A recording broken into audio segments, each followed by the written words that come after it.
end apartheid. And you mentioned rising anti-Semitism, and I've been reading a bit about that as well, and in the context of the rise of the far right in Europe as well, neo-fascist or neo-Nazi parties and racist parties are playing a bigger part also in the formal politics, not just the fringe politics of Europe. I've been reading a few comments from Jewish writers about the fact that the overuse of the term anti-Semite for those people who legitimately criticise Israeli policy has weakened that term to the point now where it's really hard to actually call out real anti-Semites. And we've had incidents here in Australia, here in Sydney in the last few weeks, which clearly fall into that label of anti-Semitism. But people aren't, I think, have become desensitised to that word. What would your position on that be? About 2 months ago, I spent some time in Greece. I'm going to answer your question, but in a roundabout way. I'm working on a new book, and I spent some time in Greece with Golden Dawn, who are the neo-Nazi party in Greece, who are now the third biggest party, in fact, in Greece. They're very successful. And I spent some time with some of their leadership, and it's always interesting, a nice Jewish boy hanging out with neo-Nazis, but that was fine as far as it went. It was part of my job. And interestingly, they're very, very pro-Israel. And what I think you find in the last 10 years in many European countries on the far right, who traditionally, of course, were anti-Semitic, didn't like Jews, of course, that was traditionally their position, has been a change since 9/11, particularly. And the shift really has come in the belief that the new enemy are not Jews, they're Muslims, and Israel, in this thinking at least, is on the front line fighting Muslims, and therefore we love Israel and we support what Israel is doing. And when I spoke to some of their leaders about this, they couldn't understand, I did try to explain why, they couldn't understand why the Jewish community wasn't more supportive of Golden Dawn in Greece. I went, well, you do have rallies with Hitler and the swastika, that could be a bit of a giveaway. Anyway, they were confused and a bit upset. I only mention that all these issues post 9/11 have really been flipped on its head. I think Golden Dawn as a party, as one example, are not going around beating up Jews, they're going around beating up Muslims and Roma. So their focus has shifted, which is equally problematic, of course. Often far-right groups elsewhere. There was a massacre, you'll remember, in Norway a few years ago, Anders Breivik, who killed 76 Norwegians. And in his manifesto, he was incredibly pro-Israel, very, very supportive of Israel, for the same argument. I think what's happened in many parts of Europe, and obviously these issues are happening elsewhere, and I know in Australia, of course, and in Sydney, as we've all seen, there has been a number of these anti-Semitic leaflets that are being placed around by either far-right political groups or neo-Nazis. Sometimes we don't quite know where it's coming from, but they clearly are offensive and must be condemned. And I think my point here is that, as Noah rightly said, that the accusation towards any critic of being anti-Semitic is something that we've all heard. I get accused of it myself, and I'm Jewish, so go figure how that works. But it happens. It's a way to try to silence you, to try to shut you up. That's obvious. But as you rightly say, there is a real anti-Semitic rise in Europe. This is happening. This is not simply solely connected to when Israel's unleashing carnage against Palestinians. Obviously that's part of the agenda here. But I think some of the issue here, particularly in some groups, the far right, some on the far left, indeed some in the Muslim community, obviously a tiny minority, is, I think, part of an identity crisis, and that's, I think, partly why a handful of Muslims, for example, are attracted to ISIS. Obviously these arguments are different, but my point being that there is almost within that logic, an outcome that says that hating Jews, putting aside what Israel is doing, is part of my identity. That arguing against what Israel is doing is twisted on not just being anti-Israel or critical of Israel, but saying, I hate Jews because they're Jews. And the effect of that has been, and anyone who's followed what's happening in Europe in the last 6 or 12 months has seen, there are growing attacks in certain areas against Jews, as I said, daubing of synagogues, Now, let's be honest about this. Clearly, there's massive anti-Muslim sentiment as well. Violence against Muslims, attacks against Muslims. There are almost Muslim ghettos in parts of Europe deliberately designed that way by a political elite. All those issues, they can operate at the same level. You can have rising Islamophobia and anti-Semitism. They're obviously separate but often related. I think that's important that people who are very engaged in the Palestinian cause clearly and definitively condemn anti-Semitism. There's no ifs or buts. You do not want people who are demonising Jews for being Jews. You don't want those people involved in your movement. You just don't. They exist, they're there, I see them online all the time, they sometimes write to me, I meet them. Their people are out there, I'm aware of that. But this is a problem, and I think it's something that some people in the movement choose to not acknowledge and condemn, and I think that we should. And as you rightly say, the term has been so cheapened by people, often in the Jewish community in the Israel lobby, who try to silence critics of Israel. And that's unacceptable and must be condemned as well. But real anti-Semitism, which is this sort of irrational hatred of Jews that's been around for, as we know, a long time, culminated in the Second World War, clearly is an issue. And again, I'm not suddenly become this fearmonger, I'm not at all saying that. But if we ignore the reality of what is happening in certain communities, particularly in parts of Europe, where real anti-Semitism, which is not simply being anti-Israel, is growing, then I think we're missing a major part of this story. Thank you, Anthony, for coming. I've heard you speak before and I really admire what you say and what you do in publication. I've got two questions. I'll only ask one now, and if there's a chance later on, maybe the second one. You mentioned the argument put that Gazans are firing rockets into civilian areas in Israel, and that's too often used as the excuse for then coming back and obliterating whole suburbs or towns in around Gaza. There's a couple of points here. Firstly, Gaza has no military. There are no military camps or airfields or military ports, naval ports. And their armaments are restricted in their range. They haven't the armament capability to reach Israeli military targets. And I believe they're so repressed, oppressed, occupied, that this is the only way that they can make a statement. I hear that they're resigned to the fact that if they go to war, they at least maybe get some arrangement or agreement out of it. But I guess my question would be, if they are denied, because there's no way in or out of Gaza without Israel saying so, if they're denied any kind of capability where they could have a real military-to-military fight, then it's acceptable that they do whatever they can. They're freedom fighters in many ways.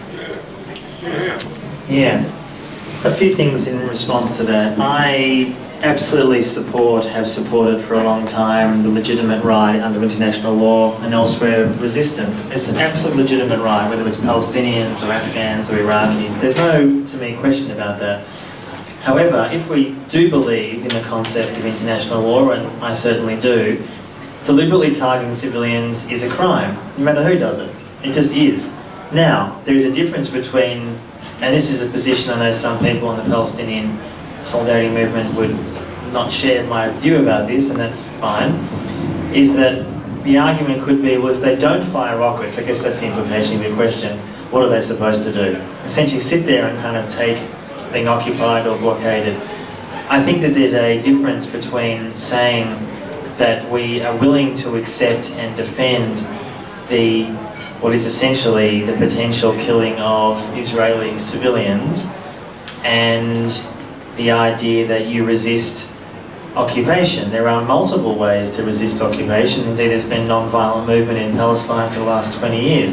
Has it been effective? In some ways, yes, and in some ways, no.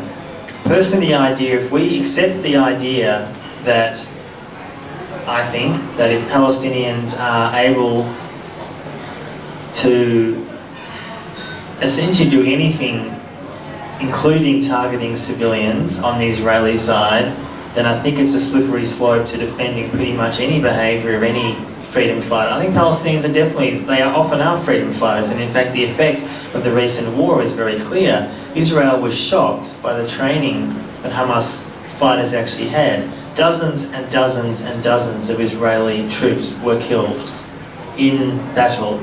Clearly it was very disproportionate to the amount of Palestinian civilians who were killed. But when you have a situation where I think Palestinians are deliberately targeting civilians, we have to condemn it. I believe that we do, regardless of who does it. If it's a crime for one side to do, it has to be a crime for both.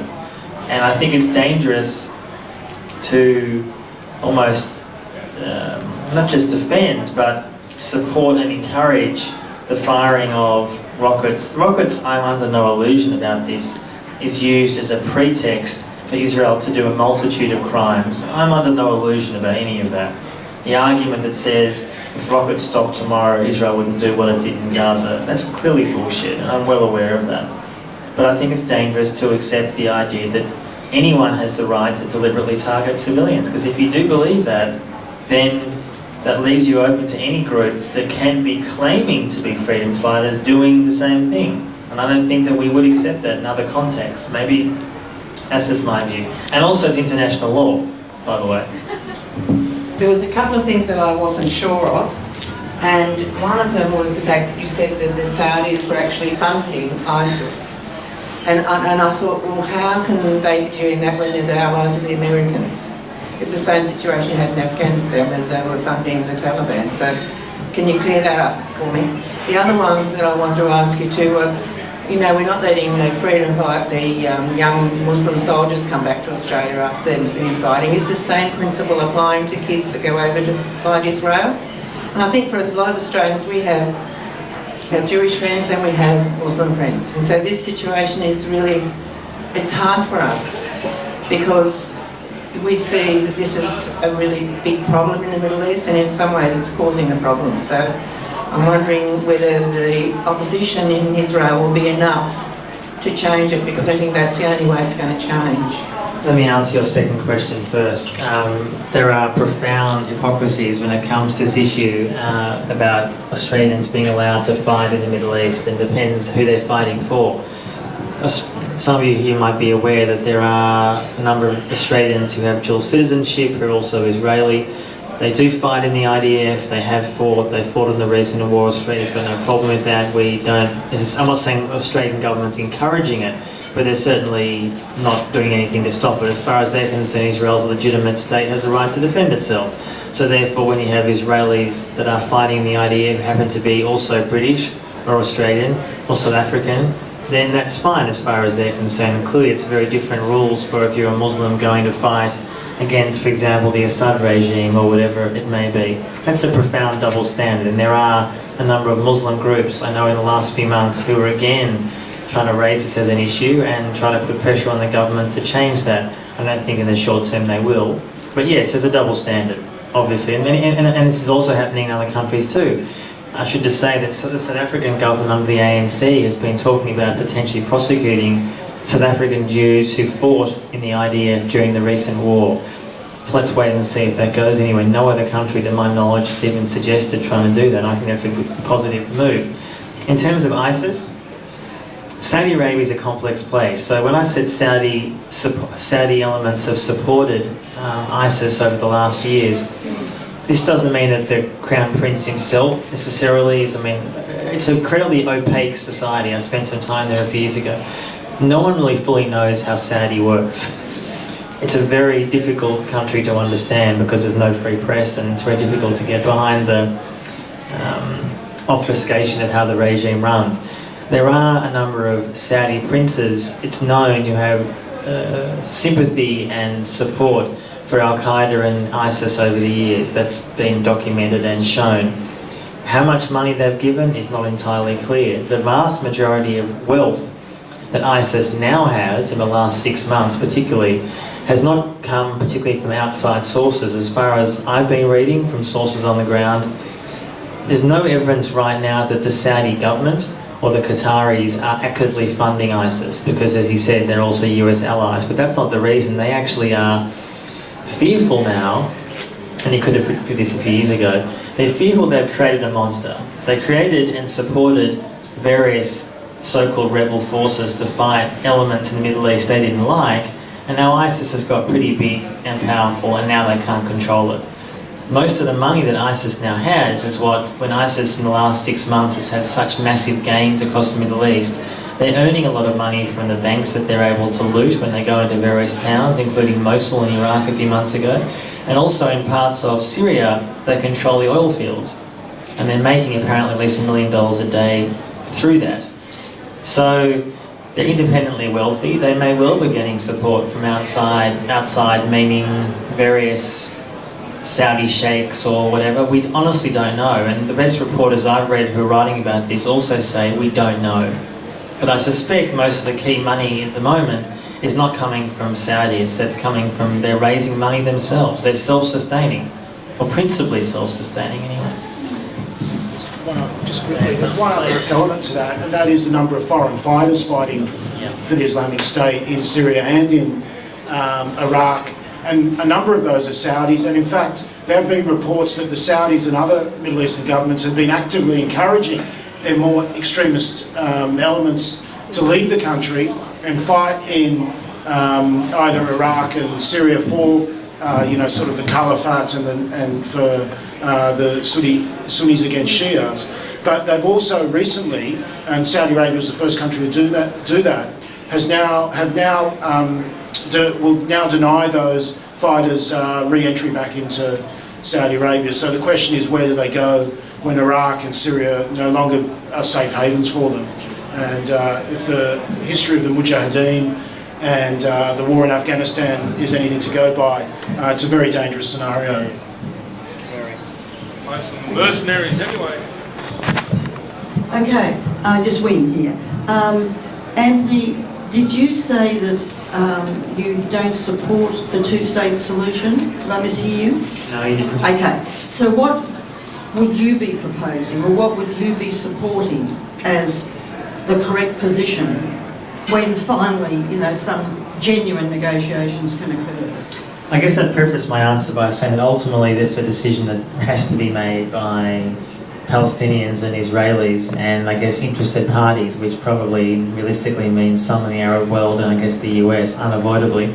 So I preface my answer with that. My own view, I had a book out a few years ago called After Zionism, which we gathered, a co-editor and I gathered a number of writers from around the world talking about a one-state solution, what it would look like, how it would work, the problems, the issues, the realities. It's an argument that is made for a just, equitable, secular state because it says you recognise the history of both peoples. There's undeniably Jewish connection to that part of the world, as there are Arab and Palestinian. You recognise that, you respect that. So you have a one person, one vote. It's really in some ways quite simple. The issue is, certainly in the short term, is that at the moment the support for the one-state solution within the Jewish community in Israel is probably about 5 people, maybe 6 if you're lucky. In the diaspora there's a bit more support, but in the Jewish community, so to speak, it's little because their view, of course, is you have to maintain a Jewish majority state. And when you hear about this debated, it's often, even by liberal Zionists, is that, well, it's important, we have to maintain a Jewish majority. And the argument is always this: why shouldn't Jews have the right to their own country when there are countless Muslim nations with obviously Muslim majority populations? That's an argument that is made. And I suppose what I would say is that a one-state solution doesn't deny the rights of Jews to live safely and securely in Israel. It certainly does not, reduce their ability to be able to live that life. But it says that you cannot, and this is probably self-evident to the audience here, but you cannot deny millions upon millions of Palestinians equal rights. I mean, people live in the West Bank under occupation, don't have the right to vote under a regime that controls them, namely the Israeli Knesset. So, to me, a one-state solution is a just outcome which allows and respects the histories of both peoples. It wouldn't be easy to get there, and the model often that talked about is South Africa is obviously given as a recent model. No one would say South Africa is a utopia. There are profound problems in that country, and there are lessons that can be learned about what was done right and what was done wrong. And apartheid, of course, which clearly exists in the West Bank now, is what South Africa is still trying to get over, and I think there's no economic apartheid instead. And for a lot of blacks in South Africa, nothing has changed in 20 years since Mandela became leader. So, a one-state solution, I would encourage you to read my book. It's a very good read.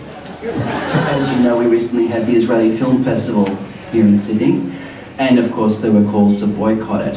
And even though in theory I support BDS, I was left feeling a little uneasy by some of the rhetoric that I heard with this call for the boycott. In particular, what's being described is, look, this is just basically the Israeli government trying to whitewash the whole thing, and it's basically a smokescreen to give us Israel a very nice face. And I'm thinking you could say that about any country's film festival. Of course, you'd also be aware in the Edinburgh Festival earlier this year there was a call to boycott a particular Israeli production. I guess I was interested to hear your thoughts regarding, with the whole BDS thing, how far should that go into artistic, cultural events which may or may not have Israeli government support? Even the strongest supporters of BDS, who are mostly obviously Palestinian civil society, have often said that the line really is almost up to the individual. And I say that because personally, and I believe that because you're Israeli does not mean that you are boycotted. I think it's important that we clarify what this, I'm not saying you're arguing that, but this is often, I think, confused. BDS itself is not directed, it's not targeted at individuals. It's targeted at institutions, funding, universities, whatever it may be, tied to the state, the Israeli state, getting funding from the state. And ironically, in Israel, the film industry there often does support, in fact, Palestinian filmmakers making some really good films. This is undeniably an issue. Undeniably it's an issue, to the point where there was a film that was screened at the Venice Film Festival just a few weeks ago. And it became a big story in Israel because the filmmaker, when, I think it was a he, went to Venice and was talking about it, didn't mention anywhere that, by the way, I got money from Israel. I don't know if he was hiding it deliberately, but it wasn't mentioned. And the Israeli state got pissed off about that and sort of threatened, I'm not sure how they can take the money away when the film was being made, but anyway, they were pissed off with him, basically. I've been away for the last while, so I don't know every nuance of that debate with the Israeli Film Festival, but I think I know the issue was that, you know, that there was potentially some funding. Obviously, there was some funding from the Israeli embassy, I guess, here, other bringing speakers out or whatever, and therefore it should be boycotted. My feeling about those sort of issues are that, to me, it's legitimate to make the argument that if a film festival or cultural event is used as a smokescreen to try to hide what a country is doing, then by all means we should potentially consider boycotting it. However, that is not unique to Israel, as you rightly say. Now ultimately you could equally argue, well, let's say for example a Chinese government-supported ballet, as one example, comes to Australia. The Chinese regime is clearly oppressive against many groups and minorities. We should boycott that as well. There's an important difference though. The reason I think BDS is growing around the world is that the call is coming from Palestinians themselves. You're not having, as far as I know, for example, when it comes to China, just as that random example, groups of Chinese citizens, and correct me if I'm wrong, in China, and so, you know, ethnic minorities, so Falun Gong could be an exception to that, but other groups saying, when a Chinese ballet group comes out here, you should not associate with them, you should not support them, you should not visit them. That's different when it comes to BDS against Israel, because it's coming, the call is coming from Palestinians themselves in Palestine, mostly the West Bank, but also Gaza. I know what you're saying. There are times where you think to yourself, how does not going to see an Israeli comedian, an Israeli artist, actually going to achieve anything? And again, if there's no connection to the Israeli state, personally speaking, I've got no issue seeing someone. I do. I mean, there are good Israeli comedians and musicians. I mean, the issue is, are you tied to the state? BDS has said is not directed at individuals. That's often forgotten. There are some people in the Palestinian solidarity movement who won't see an Israeli full stop. I know that. Okay, that's not where I'm at. I think that's a bit problematic, because A, it's not what BDS actually says, and it's stipulated quite clearly from Palestinians themselves what it is about. It's about, as I said, targeting institutional support for the occupation, mostly, and discrimination against Palestinians in Israel proper in the occupied territories. And often I think I should say in some of those cases, it's an attempt by certain activists to say, we're doing something. We feel powerless. We're taking a stand because the Israeli Film Festival gets $1,000 for I don't know if that's true, but for argument's sake, from the embassy. But to me, if a film festival or a cultural event has an Israeli government support in some way, funding or whatever, to me that's a legitimate target. As in, for protest, for... I think it's legitimate. So where's the line between some support and significant support from the Israeli government? If it's like a token support, is that still... Look, it's a fair question. I mean, look, when it comes to... Look, BDS itself makes it pretty clear, I mean, that if there is some support, as in financial support, tied to the Israeli state, then it's a legitimate target. Now, does it make a difference if it's, $100 or $1 million? I mean, on the one hand, I guess it does, sure. But if you ask Palestinians who are deeply involved in this issue, they will say that it doesn't make any difference. That ultimately you are supporting an Israeli government propaganda effort, whatever the artistic work may be, and it's should be legitimately boycotted because of the actions of the state, all the reasons that we know about. That's what they would say. Others would, as I said, would argue that in fact BDS doesn't have to be that harsh, and it's a matter of it's a matter of opinion. Opinion as in, some people will say for them BDS means no more than boycotting products from the West Bank. This is not my personal view, but I know a lot of some activists who say, I can support boycotting products from the West Bank, but I won't, for example, not go to an Israeli ballet, for example. I won't do that. Okay. And a lot of people involved in BDS in Palestine who I've spoken to about this will say, okay, but this is not ideal, but if that's all you can do, that's fine. Omar Barghouti has said that, words to that effect. That, yes, the ideal is there are certain stipulations of what BDS is, and we think there shouldn't be association for these reasons. But if, for you at this stage, your support or solidarity says that you won't buy, I don't know, cosmetic brand from the West Bank, or you won't buy a SodaStream because there's a factory in the West Bank, then okay, we support that.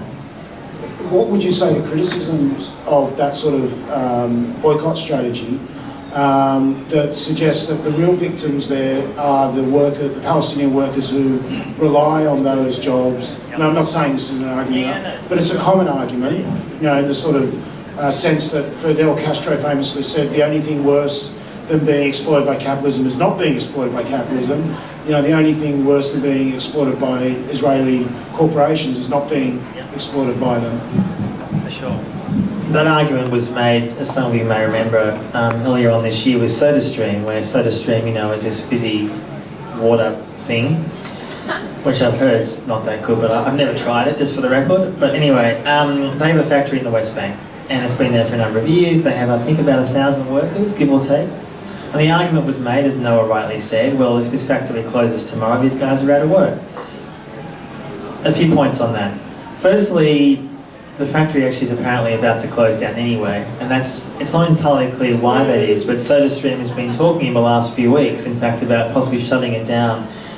A cynical reading would say because they are worried about the fact that since this whole controversy with Scarlett Johansson earlier this year happened, their share price has dived, absolutely dived, and they're actually in financial trouble.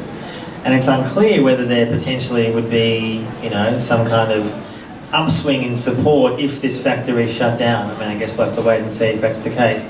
Secondly, many of the Palestinian workers who recently were protesting over conditions and pay in that facility. Thirdly, as many of you will be aware, a lot of Palestinians build settlements. I mean, this is the great irony of the occupation, where in the West Bank itself, a lot of the settlements and colonies that are being built every day, the workers are Palestinians because they need to earn a living, simply put. So they're basically building homes on their own land because they have to earn a living to support their family. I mean, it's an awful, awful situation. I think this argument was also made during South African time as well, where people said, well, if we totally boycott South Africa, the blacks aren't going to have any work. And the ANC at the time, and indeed the Palestinian Authority, as corrupt as it is, say now that it's legitimate to say that Palestinians, that we are trying to find alternative employment. Sometimes that's actually not possible. I mean, clearly that's not possible. The employment situation in the West Bank is awful. But the idea of saying that Palestinians themselves, the vast majority of whom are saying to the world, boycott this situation. Yes, you will be able to find, as the news media always does, some Palestinians who say, please do not boycott us because we'll lose our jobs. And of course, there are some people who would argue that. But the vast majority of Palestinians from the SodaStream factory who were interviewed a few months ago about this, and indeed again a few weeks ago, who went on strike because of conditions, are saying this situation is intolerable. To what extent do you think the Palestinian cause might be weakened in the eyes of the ordinary Westerner due to what the IS is doing now in terms of beheading journalists and so on? Now imagine you are an ordinary American and you look at these two journalists beheaded, and would, in your eyes, the Palestinian cause, support for the Palestinian cause be weakened? Because experts like you may say there's no connection, but I'm not talking about you. I want you to answer though. Well, the short answer is Israel's trying to make that connection now. In fact, when James Foley a few weeks ago was beheaded, the American journalist, the Israeli social media campaign was whipped up very quickly and essentially saying that ISIS and Hamas were the same thing. And Netanyahu himself in the last while is clearly getting some good, well, his view, good PR advice by saying Hamas and Hezbollah and Al-Qaeda and ISIS, they're all the same thing. Well, obviously they're not the same thing. We all know that. That argument is there. I think for some people it has validity, for sure, because they just, as far as they're concerned, Muslim fundamentalists, Muslim extremism, Muslim people in general, Muslim resistance is all one and the same thing, and they're all crazy, and therefore we can't support the Palestinians. In fact, I read an interesting article yesterday talking about the social media campaign for Israel and the Palestinians in China. And you don't often read about this, but China, for those who aren't aware, is a very active, massively active social media and media community in general. And this article was suggesting that, in fact, for this very reason, that many, the Israeli, I wasn't aware of this, but the Israeli embassy in Beijing has a massive social media following, which was news to me. And according to this article, and this person seemed to be writing pretty fairly, didn't sense any kind of unfair bias, was saying that he thought that Israel in fact was winning the social media war in China, because the argument being made that people, for example, in China in the last few months have seen some Muslim extremism in certain areas of that country and people have been killed, and therefore the connection is made with Hamas and Muslim extremism. I guess the short answer is yes, that connection is going to be made. It is being made by the Israeli government.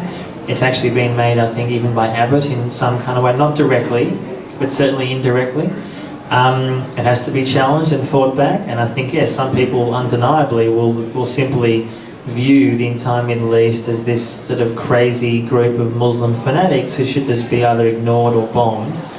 And our job, I think, is to challenge that, of course. But yes, Israel is aware of the propaganda possibilities, put it that way. My first question is concerning the start of the Israeli war. The 3 teenagers were kidnapped and murdered, and it came out that it wasn't actually, they weren't given orders from Hamas at all, from the authority. They were a lone wolf group, possibly Hamas Mossad infiltrated, who knows. But you're talking about mowing the grass before. Israel does it every so often to keep things how they like it. Do you think it was a deception, possibly?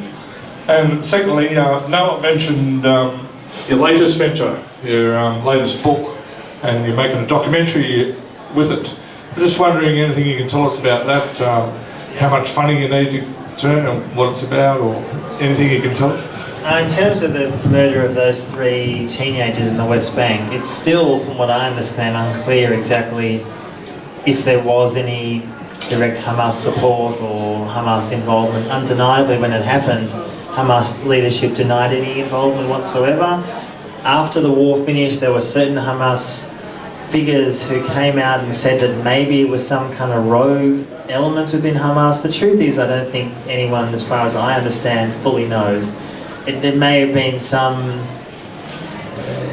indirect Hamas involvement or something. I think it's a little unclear. None of that justified, of course, what happened. That goes without saying.